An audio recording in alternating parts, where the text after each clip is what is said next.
everyone, I am Kaiju Cooper, and today we are taking a look at the Lanard 7-inch alien figures. Sadly, my footage got corrupted for the original recording, so I had to redo all of it. But before we get into the actual figures, let's take a look at the packaging. We're going to look at the xenomorphs first, and then we'll take a look at all the predators. Potentially in a part 2, maybe it'll be in this video, depends on how long it is. But here we have the packaging. It does also come with this backdrop here. Has some alien eggs in the back and a big doorway thing. So there's that. You get some nice artwork on the box. Xenomorph 7-inch collectible, fully posable alien. Part of the alien collection. I think you can see that. Yep. Top of the box just has the artwork. Lanard logo. Special edition alien, some advertising there, and that is the back of the box. First figure we are going to look at is the Xenomorph drone. Now this is based off of the Xenomorph from the first movie, also known as Big Chap. As you can already notice, the color was changed to pearly off-white, which is probably my biggest complaint with the figure.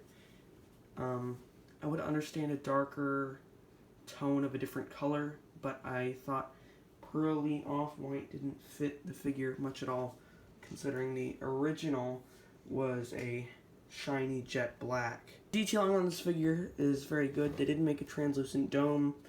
Instead, there's just these painted on ridges, which, you know, it gets the job done. I really do like the painting and sculpting on this figure, though. Lots of precise detailing, and they are pretty cheap. They're only around $10 each. If you're trying to make custom figure, this is definitely a good base for a figure like that. Lots of articulation for a figure of this price point as well. He comes with an accessory. There is this egg with an actual face hugger inside. This is a pretty squishy egg. It's like a hard plastic, but it is a bit bendable. Face hugger looks pretty good. Really, really accurate too. They got all the details in there, and it does fit in the egg. Now for the figure itself, I've pretty much said all there is to say about it, except for the articulation. For the articulation, you get a swivel at the head. He can look side to side. He can open and close his mouth. He can move his arms all the way around and also have them move out. His elbows are also able to move along with that. He can move his hand. You get some slight up and down at the hand. You can move that down, and you get some movement in the waist. Nice little ball joint right there. The tail can swivel, do a 360, I'm pretty sure. Yep. The legs, you get a nice hip joint there. I guess that can come off.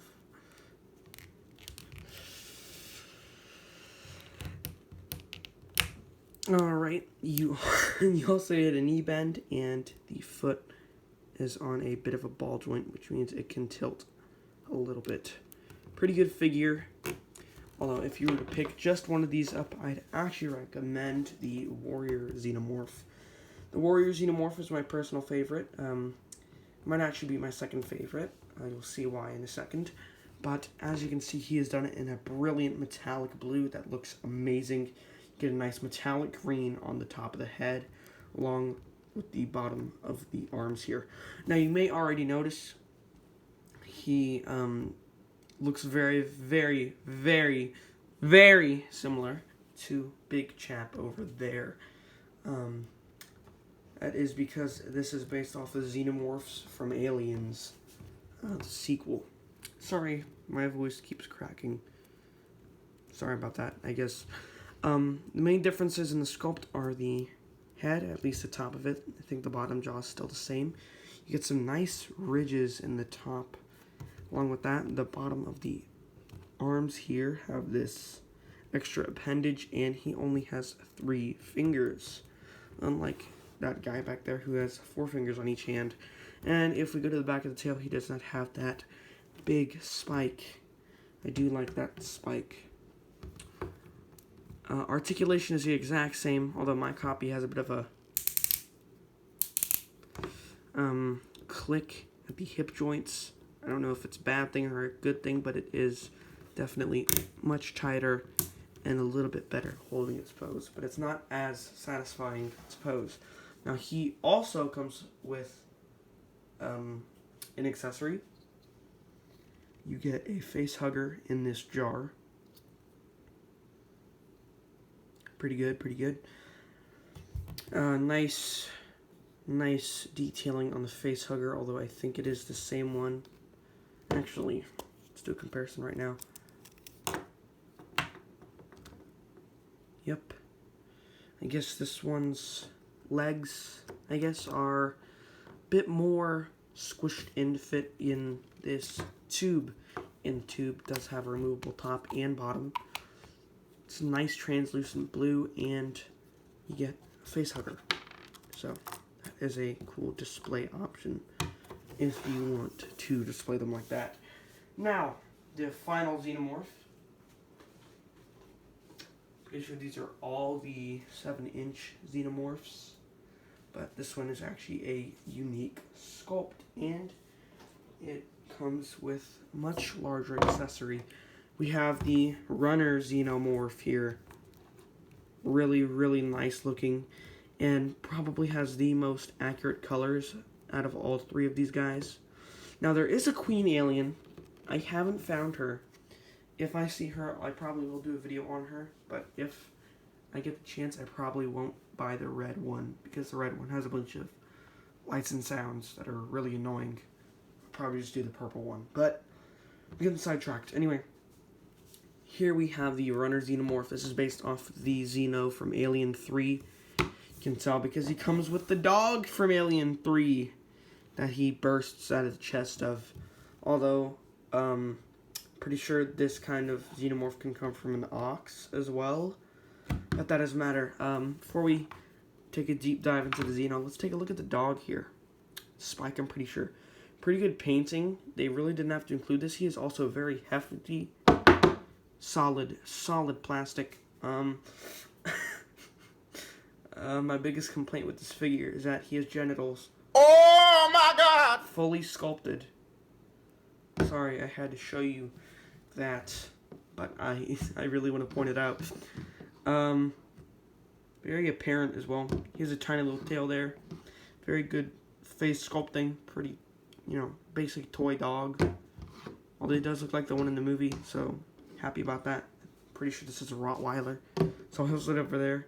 And on top of that, he also comes with a face hugger. So with all three of the Xenos, you will get a face hugger. Anyway, on to this quadrupedal Xenomorph. My biggest complaint out of the gate is that the back legs can only swivel.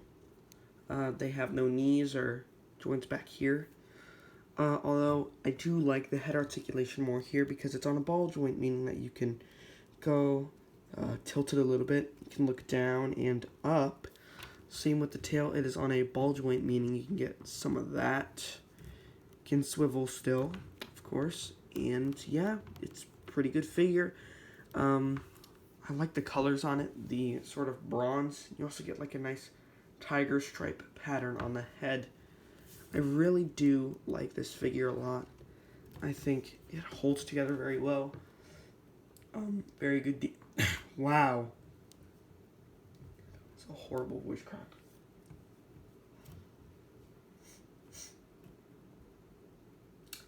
I can't believe I had to record this twice. Anyway, very good detailing on the figure. I'm sorry, I keep saying Very, very good detailing. You get all of the essential details here. All the tubes, the rib cage, the scaly look. And if you want to try and get him to stand up, this is as close as you're going to get. But if there's a way to fully stand him up, he'd be way taller than the other two. As I was saying, the articulation is pretty okay. The arms are very nicely articulated. They have about the same amount of articulation, but it feels like they have more articulation for some reason. You get a hinge joint, moves out. Of course, you can turn it, spin it all the way around. Same with the elbow that spins around. And the hand can actually hinge forward. So you can have him do a bunch of different four-legged poses. Hooray. Once again, pretty good. And he can open his mouth.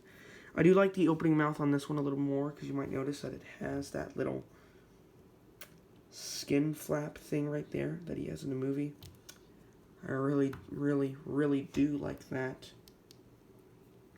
Fits the figure very well. And he has a much larger tail spike than the other two. So, out of these 7-inch figures, you get a xenomorph from each of the first 3 movies. Resurrection pretty much just has the aliens from the second film. So, now that we have these guys all done, they've been reviewed, let's get them out of the way, and let's review some of the Predator action figures. As we all know, they had a crossover. Pretty okay movies. I'm just going to walk over here and grab the box so we can look at that.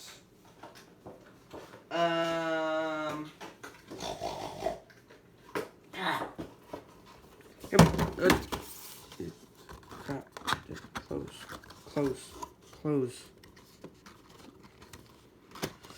I was only able to get 2 of the Predators instead of all 3 of the 7-inch Predators. Not sure if I'm going to get that big 12-inch one. Don't know. We have the Hunter series Predator collection only at Walmart. Get some nice artwork of the Predator right there. Hunter weapon accessories. Predator. Hunter weapon accessories. Hunter series 7-inch fully posable figure. You get a nice piece of artwork of the Predator's unmasked face. Trust me, I will complain about that in a second. You get a look at all 3 of the figures in the line on the side of the box, and it doesn't show the other 2 you'd be looking at on the back of the box. Now, I want to say something real quick. I really don't like the 7-inch Jungle Hunter. They had to make him like translucent looking to differentiate him from the big one. The big one was also the Jungle Hunter Predator. So, yeah. We're going to take a look at the back of the box. You get pretty much this with all the figures. Nice image of them right there. And then you get action pose, I guess, of them right there. And then it would always show this same image there. Specialty Hunter weapons. You get a nice bio there. 7-inch Berserker Predator. More of that artwork. Some of the hieroglyphics there, I guess. Copyrights. 20th Century Studios. Predator collection on the back. Get that out of the way. And we're actually gonna first, before we look at both the figures, you get a nice backdrop of the jungle. Nice aim right there. Basic cardboard, but if you want to display them, I guess that's not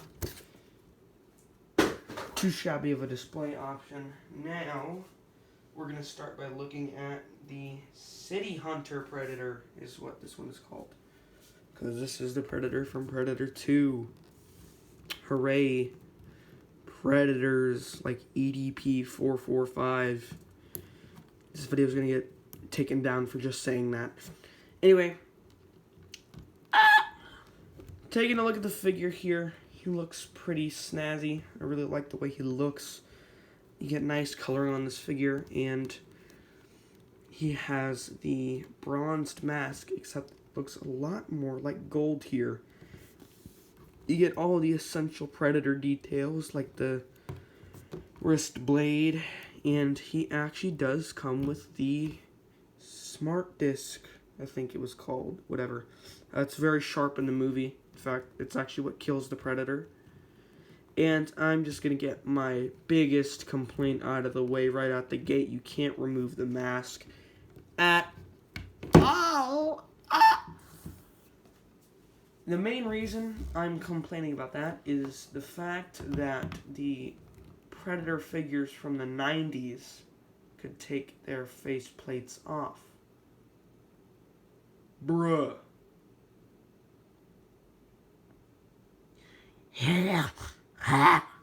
Anyway, he has all armor as the Predator from Predator 2 had.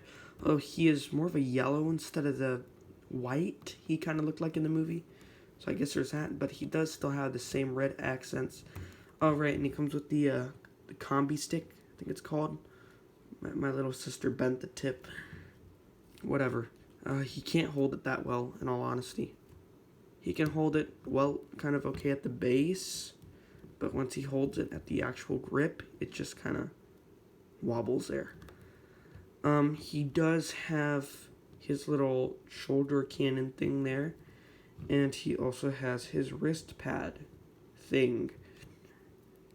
So, pretty good figure. You get some nice rubbery dreadlocks, and it has lots of mechanical detail, and it is colored very, very nicely. I like this figure a lot.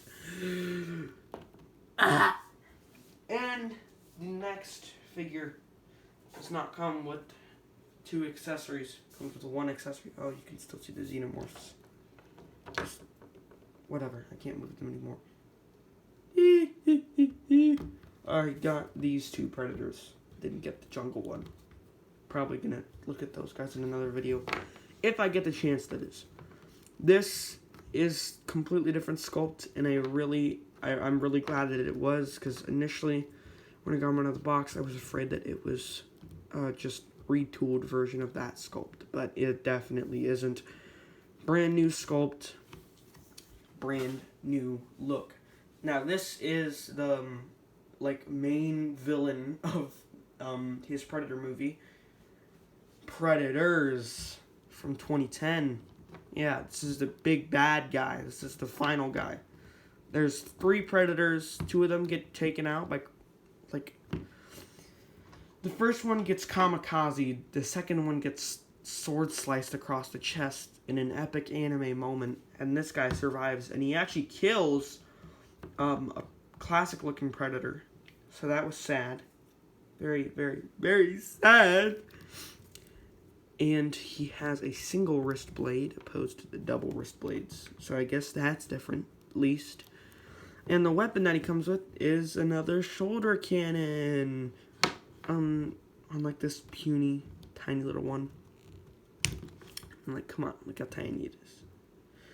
Look how tiny and cute it is. Come on, come on. It's so small. It's so small. It's so tiny. You're going to be very scared when you take this off for the first time. But then he has the big, awesome shoulder cannon, and I'm probably going to keep him displayed like this. Just have him hold this like a little grenade, I guess. That would be crazy if the Predators could do that. They just, took their plasma caster off and just threw it at someone. Anyway, he has nice bronzed armor. Looks a lot more like bronze than the other guy's golden mask in the back. You got some nice red accents to punctuate the green a little bit. Got a Christmas-colored Predator. On the thighs, you actually get some nice red stripes there, painted on delicately. And this Predator has shoes! Although his feet look incredibly flat, which is kind of creepy. Also, he only has 4 toes instead of 5 toes. Although when you look up this guy unmasked, he looks much different to the normal Predator. And that's because apparently this guy's a super Predator. But that guy was the City Hunter Predator. This guy is the Berserker Predator. But anyway, as you can see, plenty of nice detailing here. You get a nice strap across the chest, although it isn't painted all the way around 0 out of 10. The back doesn't have much detailing. I mean, there's plenty of detailing. I meant more like paint. Once again, you get those nice rubbery dreadlocks and the mask that makes this Predator unique with the big jaw on the front of it. So, overall, I'd say this figure is pretty good, pretty poggers. I can't tell if I like this one more than the other one. But there you have the 2 Predators I was able to pick up. And these guys obviously go incredibly well with the Xenomorphs, although I will say that Predators do get more accurate coloring compared to the Xenomorphs. The Xenomorphs come in all kinds of fun shapes and sizes. Literally, there are some 4-inch versions that come in big play sets with Colonial Marines. If you want to pick any of those up, go ahead. I'm not stopping you. In fact, one of them actually comes with a power loader. Once again, you get plenty of neat accessories with these guys. It's definitely a lot of bang for your buck if you're trying to look for some Xenomorph figures, but you don't want to go broke on those NECA figures or those Haya Toys ones. So, if you stop at Walmart and you see these, consider them. They're really good figures, and I really like these figures because they are good figures. Sorry I haven't uploaded in so long. Here I am. Goodbye!